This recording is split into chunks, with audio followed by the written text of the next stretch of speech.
আর অল্প কিছুদিন পর পবিত্র কোরবানির ঈদ, আর তাই প্রতি বছরের ন্যায় এবছরও ঐতিহ্যবাহী ধুকুড়িয়াবেড়া মাঠে কোরবানির পশুর হাট বসেছে। অত্র অঞ্চলের ভিতর ধুকুড়িয়াবেড়া হাটের জুড়ি নাই। কয়েকটা মিনিটের সঙ্গী হয়ে আমার দেখায় চোখ রাখুন, চলুন আজ আমি আপনাদের প্রশংসিত এই পশুর হাট ঘুরে দেখাই। ধুকুড়িয়াবেড়া উচ্চ বিদ্যালয় মাঠেই এই কোরবানি পশু বিক্রির হাট বসে।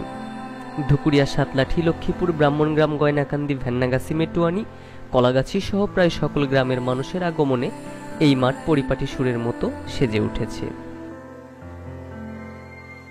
এখানে কেউ যত্নে পালিত পশু বিক্রি করতে, আর কেউ বা এসেছে মহান আল্লাহ তাআলার সন্তুষ্টি অর্জনের জন্য কোরবানির পশু ক্রয় করতে।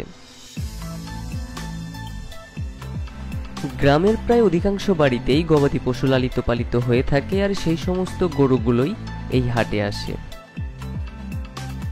সরাসরি প্রতিবেশী গ্রাম বা নিজ গ্রামের গরু মালিকের থেকে গরু কেনা যায়, আর তাই বাজার ব্যবস্থায়ও সেরকম কোনো জটিলতা থাকে না।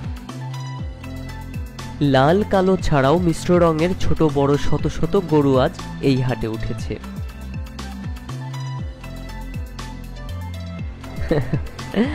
আমার প্রিয় সাদা, তাই প্রথমেই আমার ফ্রেম এই শ্বেত সুন্দরে আটকে গিয়েছে।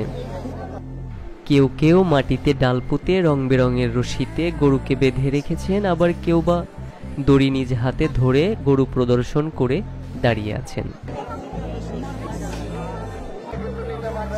সুদীর্ঘ সময় ধরে আদরের সোহাগে গবাদি পশু লালন পালন করায় মানুষের সাথে গবাদি পশুর যে মায়া মহব্বত তৈরি হয়ে গেছে তা কোমল প্রাণের মানুষদের মাঝে ফুটে উঠতে দেখা যাচ্ছে। ধুকুড়িয়ার পাশে মানে আমার বাড়িটা গয়নাকান্দি, বিক্রি হবো বলে মানে ধুকুড়িয়া হাটে লিয়াছি। আর মানে বেচাকেনা হওয়া আর নাই, বেচাকেনার জন্য আছি।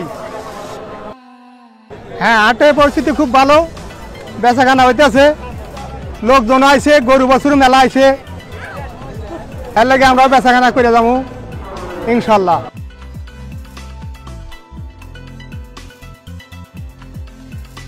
সূর্য উজ্জ্বল আজকের এই সুন্দর বিকেলে কোরবানির পশু ক্রয় বিক্রয়ে সকলেই ব্যস্ত সময় পার করছে।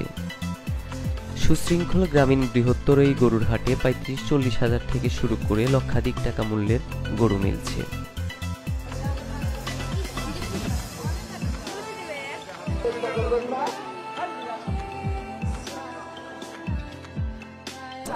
৳৮৫,০০০ দাম চাই।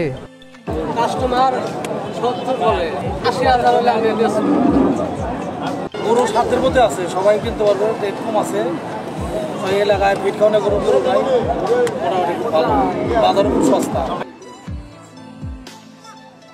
এখানে সুন্দর শৃঙ্খল এবং সবকিছু শৃঙ্খলের মধ্য দিয়ে গরু কেনা বেচা হচ্ছে। আপনাদেরকে সকলকেই আমি আমার পক্ষ থেকে, হাট কমিটির পক্ষ থেকে সবাইকে এই হাটে আসার জন্য আজকের এই হাটের কর্তৃপক্ষের পক্ষ থেকে ধন্যবাদ এবং শুভেচ্ছা। আমি মনে করি এই চেনামুখ সরল কণ্ঠস্বর আর এই সবুজ মাঠঘাটের মাঝেই শান্তি ছড়িয়ে আছে। তাই আমি বারবার পাখির মতো আসমানি ফোজ হয়ে উড়ে বেড়াই শান্তি সন্ধান আর আপনাদের খেদমতে। বন্ধুগণ, এতক্ষণ স্বপ্নবর্ণের সঙ্গী হওয়ার জন্য শুকরিয়া।